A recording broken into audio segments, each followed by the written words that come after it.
Hey guys, welcome back to my channel. तो हमारी आज की मूवी की स्टार्टिंग में हम जैक को देखते हैं, जो एक वेदर साइंटिस्ट है, यानी मौसम में आने वाली चेंजेस को लेकर रिसर्च करता है। वो एक गवर्नमेंट ऑर्गेनाइजेशन के लिए काम करता है। फिर हम जैक को उसके दो साथी फ्रैंक और जेसन के साथ अंटार्कटिका के एक बर्फीले एरिया में देखते हैं। ये लोग वहाँ ड्रिल करके बर्फ का सैंपल ले रहे होते हैं, लेकिन तभी अचानक से बर्फ टूटने लगती है और क्रैक के कारण बहुत ही गहरा खाई बन जाती है और वो पूरा एरिया दो हिस्सों में बढ़ जाती है। जैक देखता है कि जो सैंपल उन्होंने लिया था वो खाई के दूसरे तरफ रह गया है, इसलिए वो छलांग लगाकर उस तरफ जाकर सैंपल हासिल कर लेता है।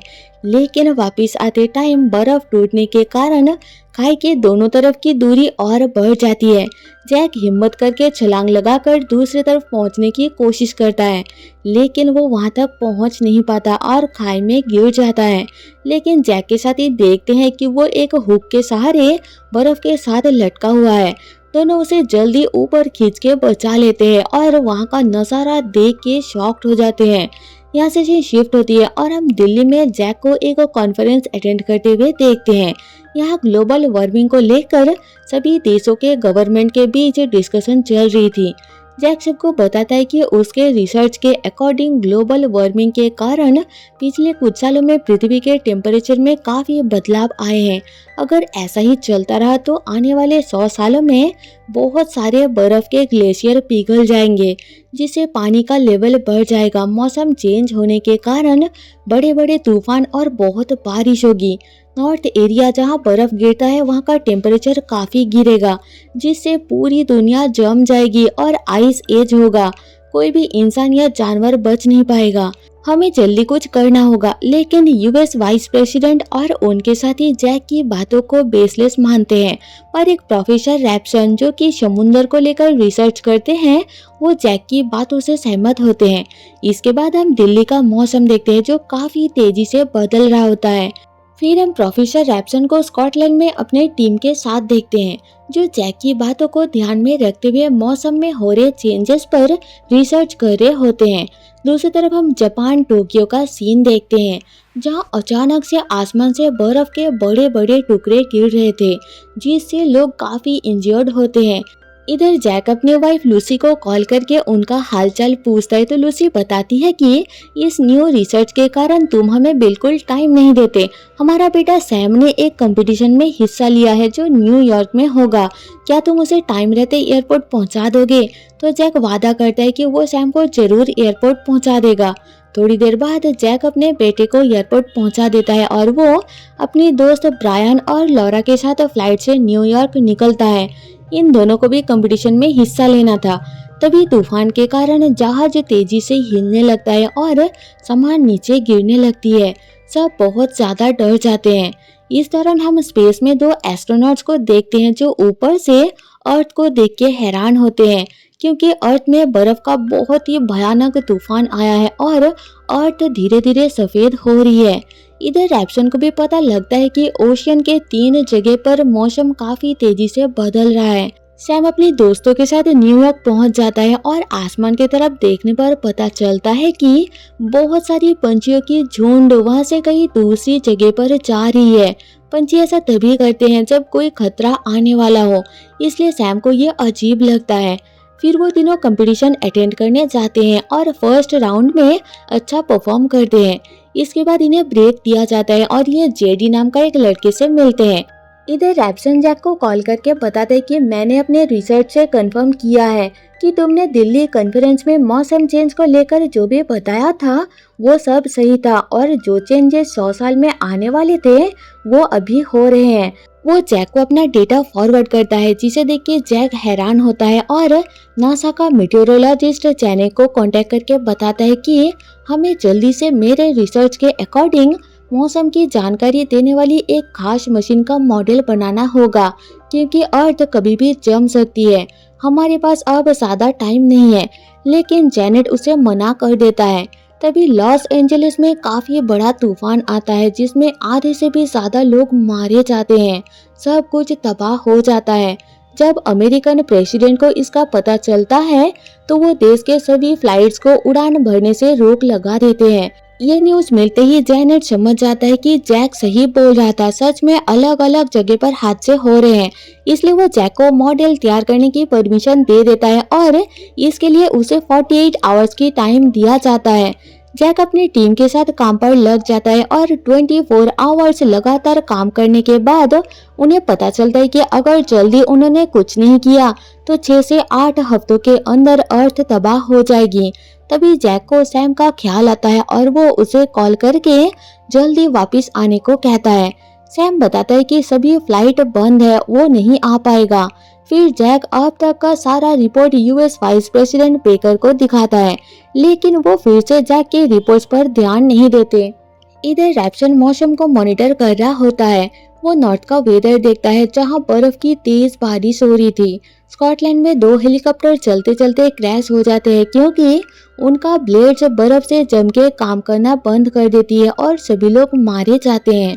जैक को जब स्कॉटलैंड के वेदर के बारे में पता चलता है तो वो रैप्सन को कॉल करके जल्दी वहां से निकलने को कहता है क्योंकि तूफान अब उनके तरफ बढ़ रहा था। पर अब देर हो जाती है, सारे रास्ते बंद हो जाते हैं।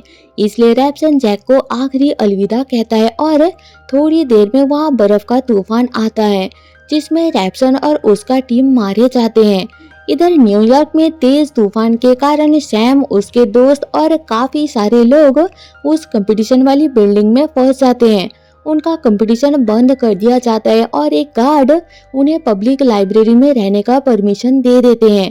तभी सैम को एक बहुत ही बड़ी सुनामी की लहर आते हुए दिखाई देती है। वो जल्दी अपने दोस्तों के साथ लाइब्रेरी के अंदर जाकर दरवाजा लॉक कर लेता है, लेकिन इस दौरान 2 लोगों को बचाने के चक्कर में लॉरा को चोट लग जाती है। हम देखते हैं कि पूरा न्यूयॉर्क पानी में डूब चुका था। सैम वहां की एक लैंडफोन से अपने फादर को कॉल लगाने की कोशिश करता है और मुश्किल से जैक का फोन लगता है तो सैम उन्हें न्यूयॉर्क की हालत बताता है। वो काफी डरा हुआ था। जैक उसे कहता है कि चाहे कुछ भी हो जाए तुम लोग वहां से बाहर मत निकलना, मैं तुम्हें लेने आऊंगा और तुम जितना हो सके खुद को गर्म रखने की कोशिश करो क्योंकि चारों तरफ ठंड बहुत बढ़ रही है। धीरे धीरे लाइब्रेरी के नीचे का फ्लोर पानी से भर जाता है तो सैम सभी लोगों के साथ ऊपर की तरफ चला जाता है। इसके बाद जैक अपना सारा रिसर्च प्रेसिडेंट को दिखाता है और ये लोग तय करते हैं कि नॉर्थ के लोगों को साउथ में शिफ्ट करेंगे क्योंकि इस वक्त नॉर्थ एरिया से साउथ की हालत बेटर है।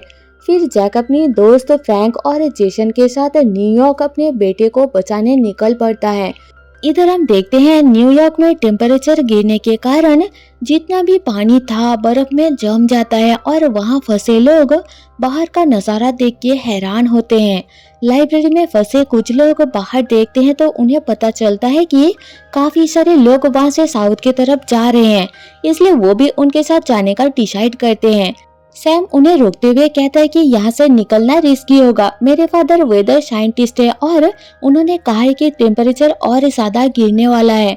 अगर हम यहाँ से निकले तो रास्ते में ही मारे जाएंगे।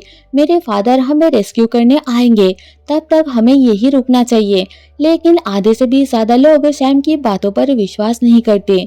सैम, उसके दोस्त और कुछ लोगों को छोड़कर बाकी सारे निकल जाते हैं। इधर जैक की वाइफ लूसी जिस हॉस्पिटल में काम करती है वहाँ पेशेंट्स का ख्याल रख रही थी। जैक उसे कॉल करके साउथ की तरफ जाने को कहता है तो वो भी निकल पड़ती है।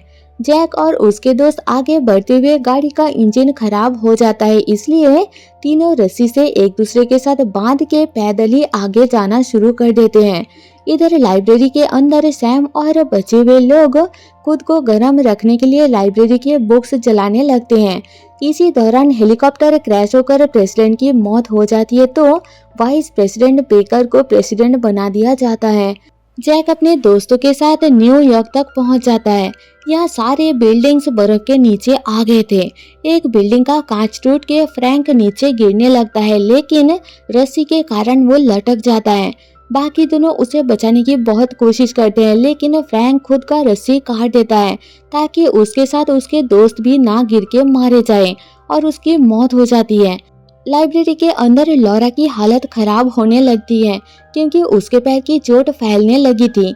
सैम, ब्रायन और जेडी दवा लेने के लिए बाहर जाते हैं तो उन्हें एक रशियन कार्गो जहाज शहर के अंदर बर्फ में जमा हुआ दिखता है। तीनों उसके अंदर से दवा जुगाड़ कर लेते हैं, पर तभी कुछ भेड़िए इन पर हमला कर देते हैं जो किसी जू से आजाद हो गए थे। एक भेड़िया जेडी को बुरी तरह से घायल कर देता है, लेकिन सैम और ब्रायन किसी तरह जेडी को उठाकर भेड़िए से बच के लाइब्रेरी में वापस आ जाते हैं। फिर सैम लॉरा को दवाई देता है और वो बेटर महसूस करती है। जैक और जेसन जिस जगह से आगे बढ़ रहे होते हैं वहाँ अचानक तूफान आने की वजह से टेम्परेचर इतना खराब हो जाता है कि ठंड की वजह से जेसन बेहोश होकर गिर जाता है। तो जैक उसे ले जाकर एक रेस्टोरेंट के अंदर रुकने का फैसला करता है। कुछ दिनों के बाद स्पेस में उन एस्ट्रोनॉट्स को अर्थ का वेदर ठीक होते हुए दिखाई देता है। तूफान रुक जाता है तो जैक और जेसन फिर से चलना शुरू करते हैं। दोनों फाइनली सैम के ग्रुप तक पहुंच जाते हैं और सैम अपने फादर से मिलके बहुत खुश होता है। फिर जैक अपनी दोस्त जेनेट को कॉल करके उन्हें रेस्क्यू करने को कहता है और जेनेट न्यू प्रेसिडेंट को इस बारे में बताता है तो प्रेसिडेंट उन्हें रेस्क्यू करने के लिए हेलीकॉप्टर भेजते हैं। फाइनली सैम और उसके साथी बच जाते हैं। फिर इन्हें पता चलता है कि न्यूयॉर्क में बहुत से लोग अभी भी जिंदा हैं क्योंकि वो सब घर के अंदर थे, लेकिन जो लोग साउथ की तरफ जाने के लिए बाहर निकले थे सब ठंड के कारण मर चुके थे। अब धीरे धीरे मौसम सही हो जाता है। इसके बाद प्रेसिडेंट बेकर टीवी पर सभी लोगों से अपनी गलती की माफी मांगते हैं कि उन्होंने पहले जैक की बात नहीं सुनी थी। अगर टाइम रहते वो जैक की बात मानते तो आज बहुत से लोग जिंदा होते। साथ ही वो बाकी बचे हुए लोगों को रेस्क्यू करने हेलीकॉप्टर भेजते हैं। एंड में हमें बताया जाता है कि जो भी कुछ अर्थ पर हुआ वो बस नेचर का एक छोटी सी वार्निंग थी। अगर टाइम रहते हमने अपनी आदतों को नहीं बदला तो एक दिन अर्थ से इंसानों का नाम और निशान मिट जाएगा। और इसी के साथ मूवी खत्म हो जाती है। Thanks for watching.